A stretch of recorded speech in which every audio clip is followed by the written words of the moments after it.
You see a large fire burning here. Started off about 1:30. LA County Fire, along with contract helicopters, and LA City Fire currently fighting this fire.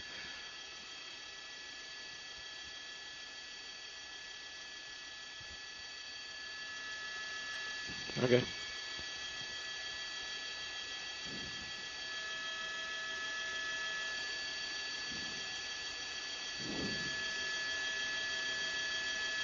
Five's just doing racetracks on the west side here at 6,500.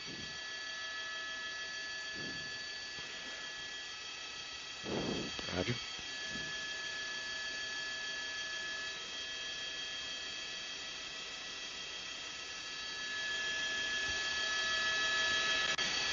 As we work with air traffic control up here to work over this fire with the different aircraft that are working here, you see this is a LA County Firehawk coming in. They carry 1,000 gallons, or up to 1,000 gallons of water, and you see putting it right down in there. But like I said, they're also dealing with high power lines that run through this area. That's why you see it there on the left side of the screen.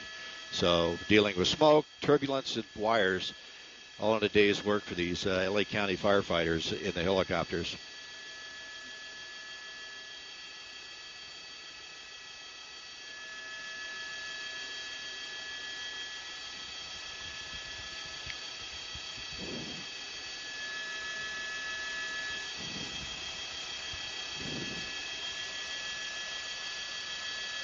Sorry, I got a little steep on it. 4, I got you.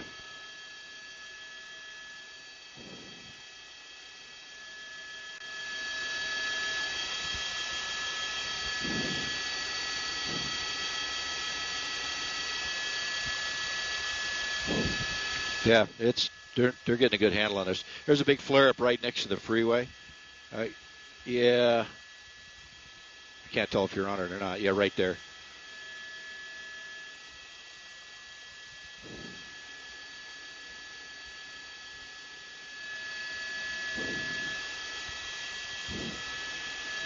And Jim, I'm doing left-hand racetracks here from north to south.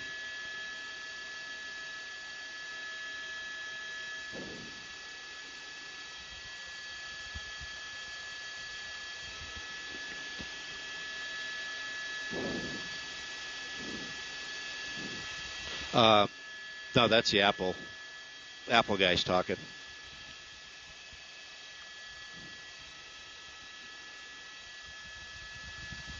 You can see how once that fire hits a little bit of brush that's unburnt, it takes off. This area here is just to the west of where the sand fire burned up here about 3 years ago. And so there's still green vegetation that runs up this drainage that goes all the way up the hill. So that's what they're trying to keep them out of. So right now it's trying to stop the forward rate of spread, doing a good job on it. The smoke load has come down quite a bit. That's the LA City Fire, 139, coming in to make a drop. So you see the burnt area there. Luckily, there's some roads there that help out with the fire break, and they're able to use those effectively to stop that rate of spread that direction. And then back up here, you get some flare-ups. They'll start getting there. You got a dozer team coming in, and he'll get in there and just start blazing through that on cutting a fire line. See him just going right through the fire. Let me turn back around here so I can get a better look at that. But he's right under the wires where the helicopters can't get. The 5's turning back to the south, 7,000. And he'll just drive right through the flames. And what he's doing, going in there, he'll just start cutting a fire line, knocking down the brush and clearing it out to take away the fuel from the fire.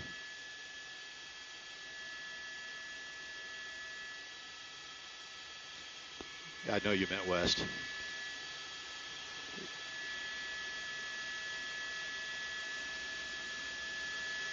All right. I don't know. I don't see him. He's way out there. Yeah, you see right now that dozer team working its way off this road. Going to get up in here and start cutting that fire line and knock off this run.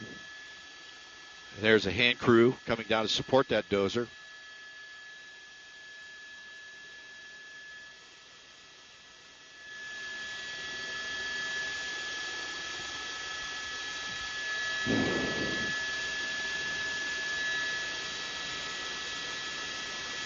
He's over there. Yeah.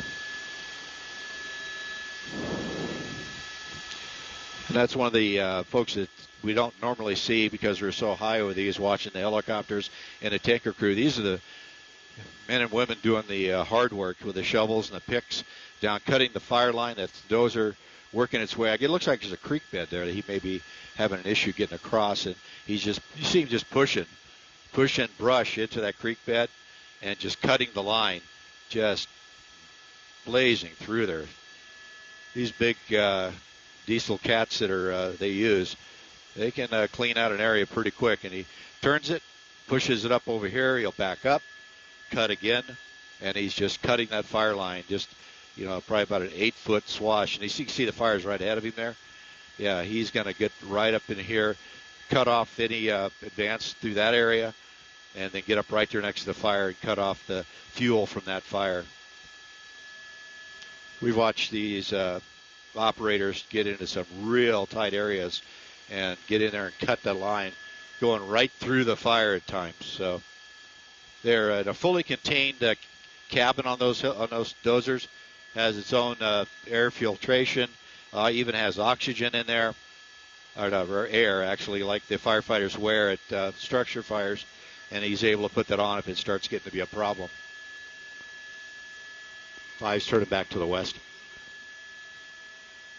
And as we watch this dozer here work this little wash area, and you can see there, you got trees right there. And if this fire gets up in those trees, you get a bigger load of heat, which then causes air to go up, and then you get ember casting off that, and it'll start spotting ahead. So the spotting is what really makes it hard on the ground crews to get ahead of it.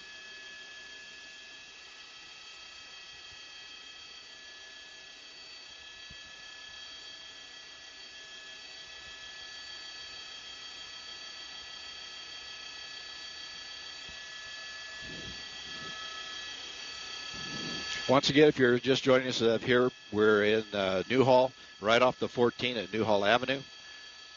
This is on the, I'll call it the east side of the freeway, or as you go up the hill, it'll be on the right side. And it's burning up into the hills here. And hopefully they can get up ahead of it here and knock it off before it can, 5, Roger. Got you turning around there. And hopefully they get up here ahead of it and knock it down before it climbs this little wash that goes up the hill. But I tell you, the smoke load is way down. I mean, we had a giant column of smoke coming out when we first came out seeing it. That has been reduced significantly. This is a little pocket right next to the freeway, right at the Newhall Avenue off-ramp. Did you see, Burden? Sorry, Placerita Canyon off-ramp. Yeah, I'm sorry, I got one behind. Placerita Canyon off-ramp right in that area.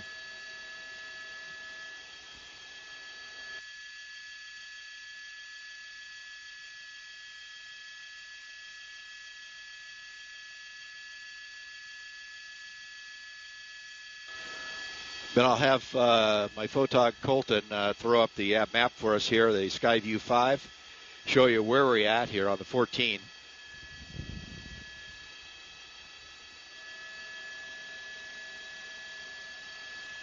You see Newhall Avenue, then North Whitney there is a little road that goes up into a little housing development.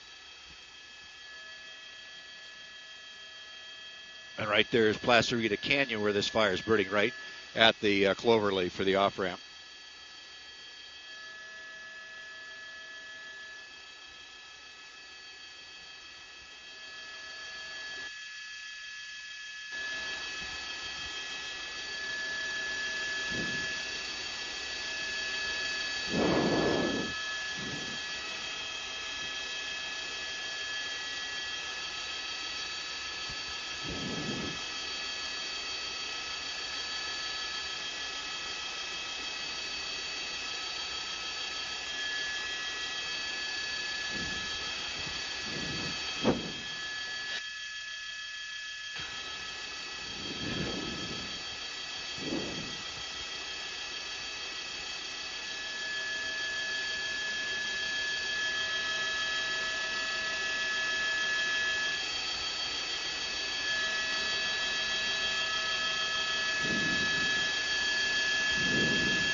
See another bit of fire getting into some chaparral here. It's pretty dry and hot down there.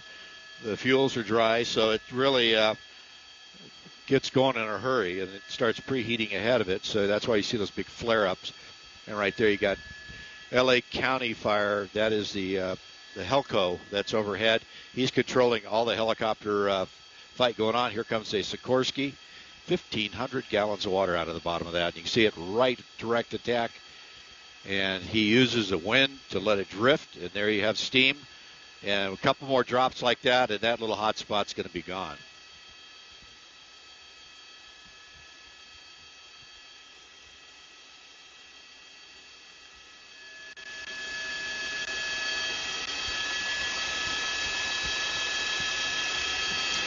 And here's another little front that's working. This is where we saw the dozer working. There he is right there at the bottom of the screen, doing what he can to cut a line ahead of this. He's going pretty steep hill there he's got to climb. But these dozer teams can do a phenomenal work here, even at a very steep elevation. They just kind of shoves ahead with that dish off to the side, that blade off to the side, shoves everything to the right. Then he pushes it off to the right. Then he backs up and takes another bite. And you can see he's right in front of the fire. So this is, like I said, part of the fire we normally don't get to see. You watch these dozer team operators really doing a great job here cutting this fire line.